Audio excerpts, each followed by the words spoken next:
Oke. Nah, teman-teman, ini kan kasus yang tadi ya.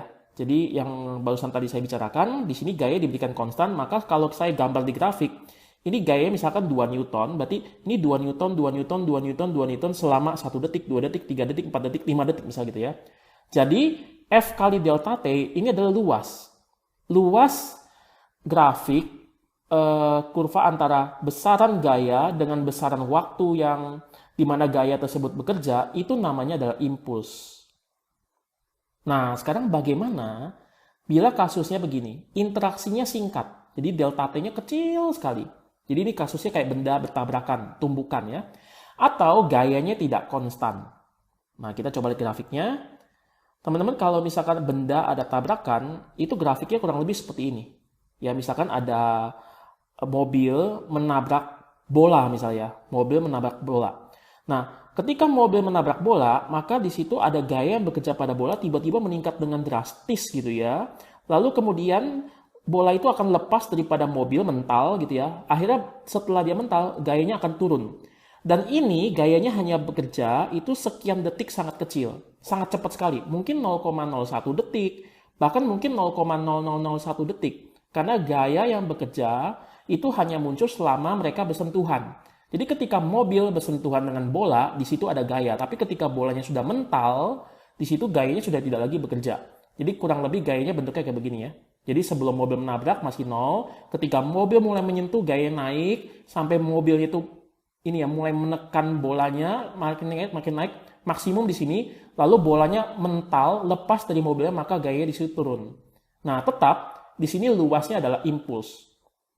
Nah, di sini kita nggak bisa gunakan F kali delta T ya kan? Karena di sini bentuknya luasnya bukan luas kotak.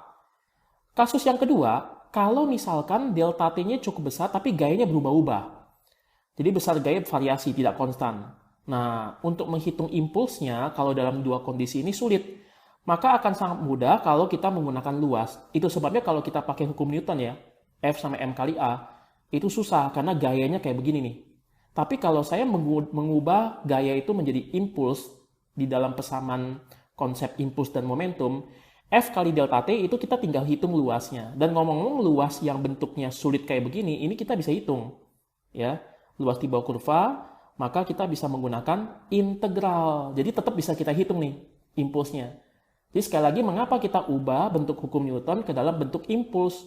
Karena kalau kita menggunakan bentuk persamaan matematik impuls, kita bisa hitung dengan luas di bawah kurva. Khususnya untuk gaya yang berubah-ubah atau gaya yang bekerja hanya sekian detik. Ini kan luasnya bisa kita hitung pakai integral ya. Tapi kalau pakai hukum Newton, F sama M kali A, itu nggak bisa dihitung, susah gitu ya. Oke, sekarang kita coba lihat konsep yang lain. Kalau memang impuls seperti ini, lalu pengaruhnya kepada momentum seperti apa? Kita mau analisa, misalkan di sini ada dua benda, yang satu bola, yang kedua adalah batu. Mula-mula bola sama batu, ya anggapannya masanya sama lah ya. Mula-mula diam, batu juga mula-mula diam. Kita tendang, lalu bola disebut yang masanya tadi 0,5 kg, mental, lepas dari sepatu, lepas dari kaki ini, mental dengan kecepatan 2. Batu juga sama, mula-mula diam, masanya 0,5 kg, lalu setelah ditendang, batunya mental, setelah lepas dari kaki, tidak lagi ada gaya bekerja karena sudah lepas ya. Gaya itu hanya bekerja selama delta T, yaitu selama titik persentuhan.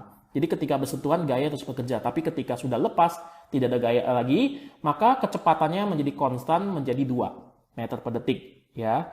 Nah, apa bedanya kasus yang atas dengan kasus yang bawah? Kasus yang atas, ini di sini teman-teman perhatikan ya. Waktu sentuhnya untuk benda lunak lebih lama. Untuk batu, benda keras, delta T-nya itu lebih singkat, lebih cepat. Mengapa? Karena ini kalau kita tendang bola, ini kan bolanya itu bisa melengkung, masuk ke dalam, terus mental gitu ya. Dan di situ delta T-nya lebih lama. Tapi kalau batu, sentuh dikit langsung dia mental. Berarti delta T-nya lebih singkat. Nah, kita mau coba lihat ya, apa bedanya kasus 1 sama kasus 2. Yang kita analisa adalah benda yang ditendangnya ya, bukan kakinya ya. Kita analisa itu dulu. Nah, yang pertama, F kali delta T sama dengan M kali V akhir dikurang M kali V0 mula-mula untuk si bola. Teman-teman perhatikan masanya 0,5 kg. Lalu waktunya 0,1 detik. Nah, di sini mula-mula di 0 ya. Di sini ya, 0. Maka kita dapatkan F-nya berapa? 10 Newton. Untuk kasus yang di bawah, hitung dengan cara yang sama. kita akan dapatkan F dikali 0,001 sama 0,5 dikali 2 dikurang 0,5 kali 0 gitu ya. Maka kita dapatkan F-nya adalah 1000 Newton. Teman-teman perhatikan, ternyata untuk mengubah suatu kondisi benda yang masanya sama, mula-mula juga kondisi sama, sehingga akhirnya punya kecepatan yang sama, tapi yang satu bendanya lunak, yang satu bendanya keras. Tetapi kita bisa lihat di sini akhirnya apa? Gayanya beda. Ketika kita menendang batu 1000 Newton, ya. Ketika menendang bola hanya 10 Newton. Artinya apa? Kalau waktunya singkat, perhatikan. Kalau waktu sentuhnya singkat, gayanya besar. Kalau waktu sentuhnya besar, maka gayanya kecil. Itu sebabnya kalau kita latihan bela diri itu di atas matras. Apa tujuannya? Supaya sama seperti bola, kalau kita jatuh, badan kita itu nanti waktu sentuh dengan lantai matras itu lebih lama.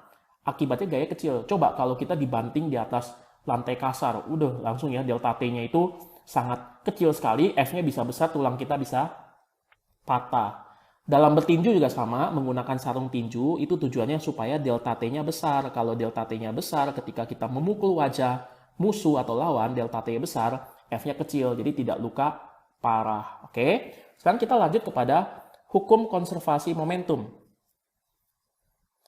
Nah, teman-teman, di dalam hukum konservasi momentum atau hukum kekekalan momentum, saya pakai istilah konservasi ya.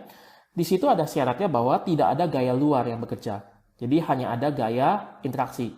Maksudnya apa? Benda ini hanya ada gayanya itu di dalam sistem dia sendiri. Artinya kayak misalnya contohnya benda bertabrakan. Ketika benda bertabrakan, itu yang ada hanya gaya interaksi dari benda satu ke benda dua, gaya interaksi dari benda dua ke benda satu, ya kan di sini ya, kiri dan kanan, aksi reaksi. Dan di sini tidak ada gaya luar ya.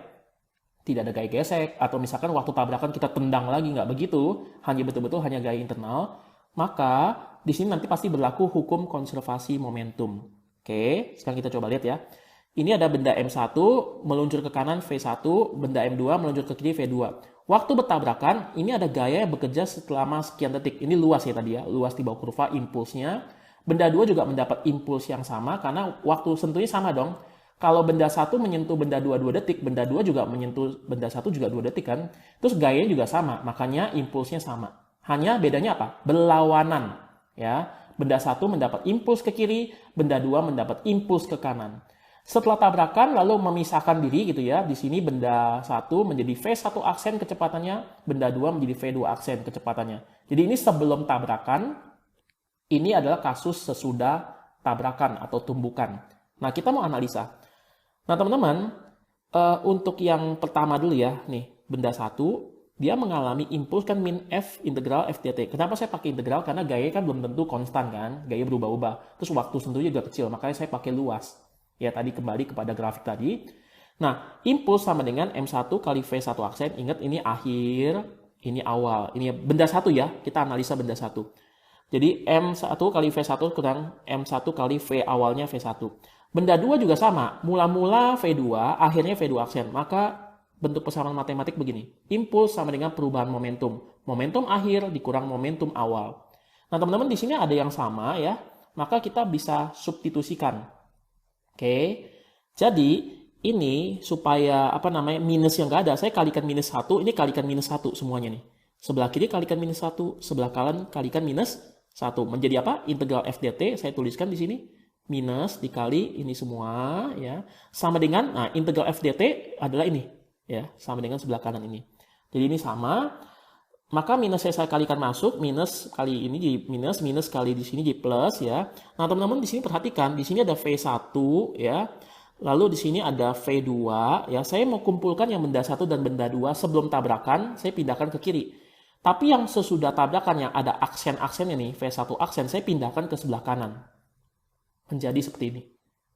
Nah, ini adalah hukum konservasi momentum. Artinya, momentum total benda 1 ditambah benda 2 sebelum tabrakan atau sebelum tumbukan pasti sama dengan momentum total gitu ya, benda 1 dan benda 2 sesudah interaksi atau sesudah tumbukan.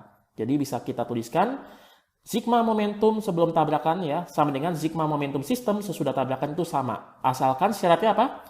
Syaratnya tidak ada gaya luar yang bekerja. Ini persamaannya penting sekali. Kenapa teman-teman? Karena meskipun energi tidak kekal atau energi tidak konserv, tapi hukum momentum pasti konserv kalau tidak ada gaya luar yang bekerja. Jadi ini keuntungan sekali kalau kita untuk kasus benda-benda yang nanti bertabrakan gitu ya, atau kita memukul benda, atau yang gayanya singkat, kita bisa menggunakan rumus ini. Kalau kita susah menghitung gayanya, hitung waktunya, maka kita bisa memakai kecepatannya, yaitu menggunakan hukum konservasi momentum.